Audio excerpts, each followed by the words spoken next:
please sound like a million people for Richard Cardillo.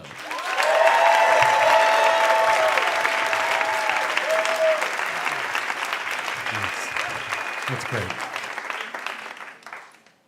The first day back to school after winter break is miserable for everyone. No one wants to be there, but not this one. It's a cold, frigid day. And I pull my car up to the large northern New Jersey high school where I'm working, and I see this mass of kids teeming about in the front foyer of the school. And they're singing Broadway show tunes and dancing. I'm like, what is going on? Then I realized today was the day they were going to announce the high school selection for the spring musical. A body comes down the hallway, goes to the glass doors, tapes up a sign, and a scream goes up. And they're going all around like crazy. They finally disperse. I go up and I look and I see that the school has chosen to do their spring production being a chorus line. And I was like, this is lunacy. These kids are going to be crucified.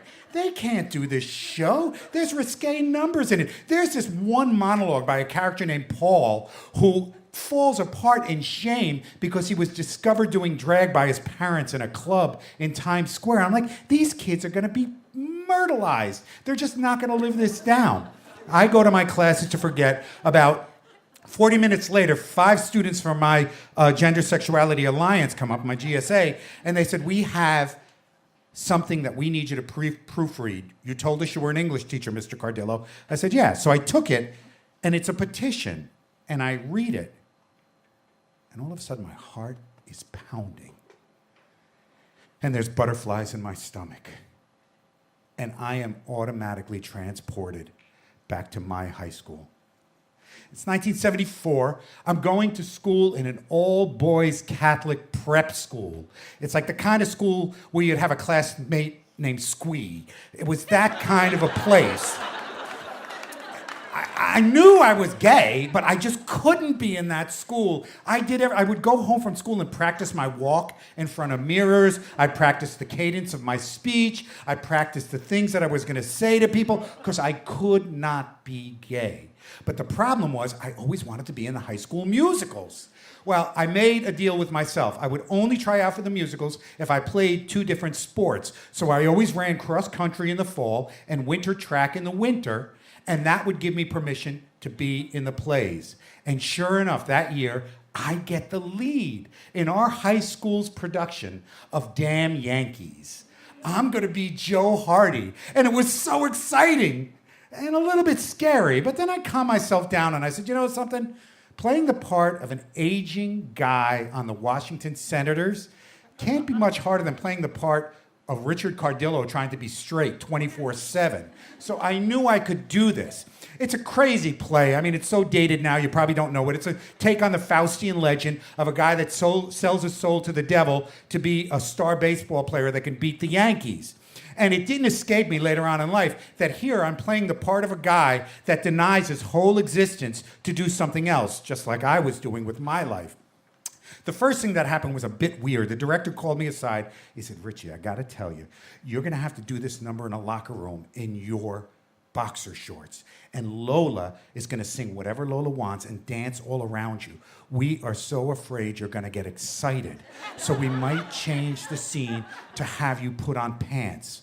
Is that okay? And I'm saying, yes, brother, yes, brother, yes, brother. Inside, I'm saying, you don't have a fucking clue. No worries. The second thing that happened was pretty devastating and pretty traumatic for me. The director comes to one of our practices and says, all the guys that were picked to play Washington Senators in the chorus, not Richard, you don't have to come. You are going to be tutored by the senior baseball team on how to throw a ball correctly and how to bat correctly. And we stopped.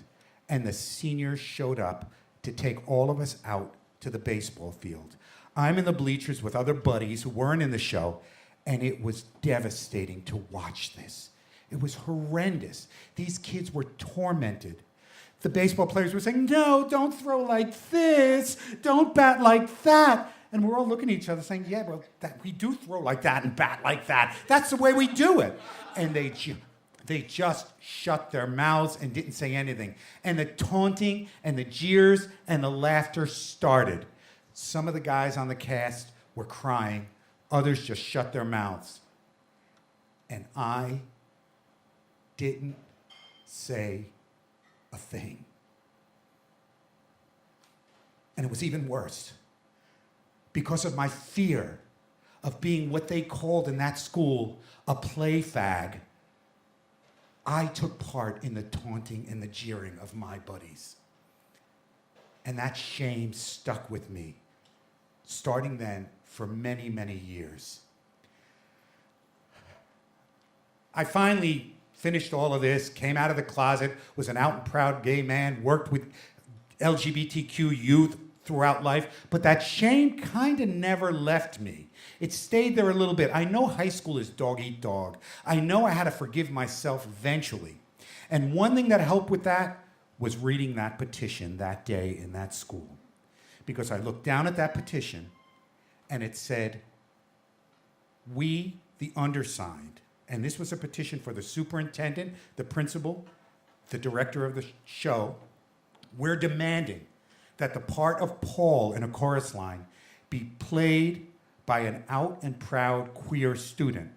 Gay, lesbian, trans, it doesn't matter. And I was in awe of these kids. These kids were going to live life on their own terms. They were going to live fiercely, not being afraid of who they loved or how they loved. And they talked to that inner 15-year-old Richie Cardillo. And I heard, hey, inner 15-year-old Richie Cardillo, embrace your inner play fag. These kids taught you how to do it. And I loved that feeling that I had. I realized what I was learning from these kids over and over was you gotta be fierce in the way that you love. You gotta be true to who you are. I knew I was doing all of this for passion. It's what I did for love. But these kids taught me you gotta have heart. Thank you.